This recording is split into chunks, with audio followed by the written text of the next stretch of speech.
Welcome, ladies and gents. Furiosa is, pretty much dead, to be honest. It was in third place this week in the box office. This is its second weekend, so it's not looking good. This is, of course, the box office roundup. We're going to take a look at the general state of play.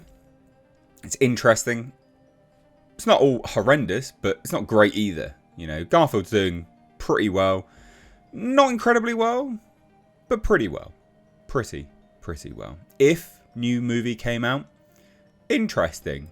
Does seem to be, the sort of age of the child movie for a while anyway. And I think that makes a lot of sense. You know, there's not a lot of movies which are great for adults at the moment, but there does tend to be quite a large amount of well-advertised, decent movies for kids. And they're all about to get trounced as well by Minions. But we'll take a look at the box office today, ladies and gents. Hit subscribe if you're new here and you want to stay up to date on videos such as this, movie news and movie reviews. But hey, this is what we're going to be looking at. Great roundup from Deadline. Of course, I'll be adding my 2 cents worth to all of this. I will say as well, if you like what I do here, please do support further via Patreon.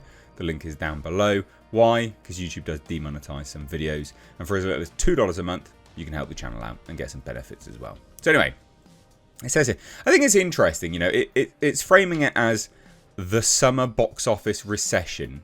But no one, like everyone's scratching their head in Hollywood. No one can quite figure out why, what's going on, blah, blah, blah. And look, Furiosa is a pretty decent movie. I enjoyed it myself, but I can see why people didn't want to give it a chance. One, it's not Mad Max.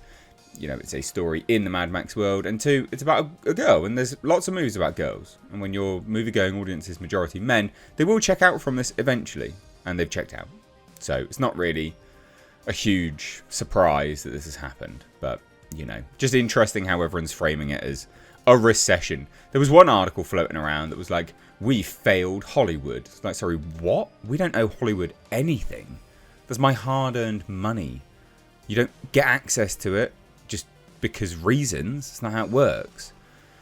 Bizarre. But anyway, Sunday AM right through. Bearing in mind these figures are very, very accurate. There's been very little shift from these figures in the past, so you can take this as pretty much dead set.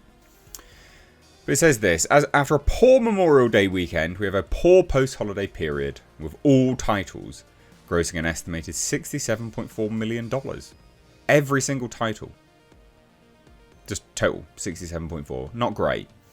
That is, from an overall weekend, anyway, 67% down from a year ago. So it does go to show, doesn't it? Apathy is truly set in. The economy is truly hitting people. And people don't want to go and spend it on movies that are lecturing them, funnily enough. It's so funny, isn't it? Everyone in Hollywood, they're like, it's our job to tell stories that do blah, blah, blah. It's like, no, your job's to entertain. Shut up and dance for me, you monkey. That's literally all it is. You are a dancing monkey. Act, dance, entertain me. That's all you're there for. Of course you can tell some stories, but your primary directive as an actor and a studio director, etc., is to entertain. And they've forgotten that. But it says this, remember when? That's when Sony proved superhero movies weren't dead with Spider-Man Across the Spider-Verse, contributing to a marketplace that grossed $205.1 million. Not great. Anyway, here's the excuses. Some sources who I speak with continue to question theatrical's viability in its fierce competition with streaming. That's part of it. But it's not the be-all and end-all. People have gone out to watch great movies in theatres, and they will continue to do that. It's that you're producing crap. That's what it is. It obviously doesn't help that a movie goes straight to streaming in a couple of weeks now. You have cannibalised your box office. Absolutely. But it's not the be-all and end-all. However, we wouldn't be in this box office downturn if it wasn't for the strikes, which disrupted the supply chain and overall product. Doesn't matter if the product is shit, it doesn't matter if it's being delayed or not. It's shit. So anyway, what's the issue? Many are lumping Garfield and Furiosa in one big ball of blah, but that's not right. The family film on its own is fine, given its reported $60 million production budget before marketing. Furiosa was $168 million. And yeah, has not done very well. I mean, it's now 114.4 million. Not great. Not great. But what is it? What are we working with here, figures wise? So here we have it. Paramount's If nudged Furiosa out of second place. The two respectively now reporting 10.8 million. Right? So, I'm sorry, and 10.75 million as well. Now, If's total stands at 80.4 million, which is 2% ahead of the running total for Ryan Reynolds' Free Guy at the same point in time. That movie finalised its domestic total at 121.6 million. So Garfield has continued to reign second weekend box office, $14 million. It's down 52%. It's not actually a bad drop off, to be perfectly honest. I was expecting it to stay on a bit stronger than that. Kids' movies do sometimes do that, or they stay relatively similar-ish. They have better legs anyway, better chances of legs. So global weekend of $41 million, not bad. Domestic is now totaling 51.5 million and global of 152.2. Now, 152.2 global when it had what, a budget of, what was that, $60 million? It's not bad. It's not great, but it's not bad. It's not bad. They would have broken even at the very least on their production budget. Depending on how much they've spent on, marketing, they're going to start turning into profit. So that's good. That is actually, profit's good, isn't it? Right, so that's good. But it says here, given those low family ticket prices, admissions for Garfield this weekend outstripped Furiosa again with 1.3 million admissions to 700,000 admissions. Garfield's average ticket price was $10.75. Furiosa's a $15.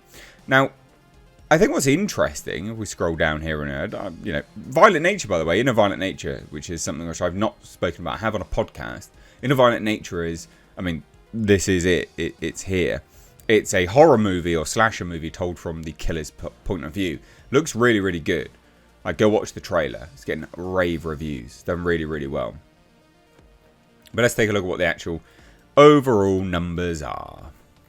That's way, way, way down here. So Furiosa actually had a pretty respectable drop-off. 60% drop-off. It's not horrendous. It's not great, but it's not horrendous. That's average for a Marvel movie. Which admittedly is a lot, of course. You have to make your money back in the first weekend, essentially. But it's not, I was honestly expecting it to be way worse. That's what I mean by thinking it's not horrendous. I was genuinely expecting that to drop off way, way, way, way, way more. I thought everyone that wanted to watch it would have watched it already, and then they're done. That's it. Garfield, 42% drop. That's bloody great. 42% drop. That's brilliant. I think the problem here, Furiosa, it's just shy of $50 million domestic. It will break that now, obviously, but still not great. If, again, just coming in totally, again, week 3 has now sort of grown. So minus 33% drop off in week 3. Pretty good, and less theatres. Pretty damn good. Funnily enough, Furiosa added theatres. So they're doing even worse. So did Garfield, by the way, 73. But there you go. Not much else really here to talk about. Kingdom of the Planet of the Apes, that's sort of stagnated now. Done well. Inner Violent Nature, done really well. $2.1 million. With, no screenings. Only 1,000. Well, 1.4. That's pretty good. That's pretty good. A movie that basically no one knows about as well. So, yeah, doing really well. But there you go. Not much else really to say here, to be honest. Furiosa is dead. That will now kill the Mad Max franchise. It will live on in maybe comics or a game or something like that. But another movie? No, that's really, really unlikely. They would have lost a substantial amount of money on this film now. So, shame. But thoughts? Leave them down below. Cheers, guys. Take care. Bye-bye now.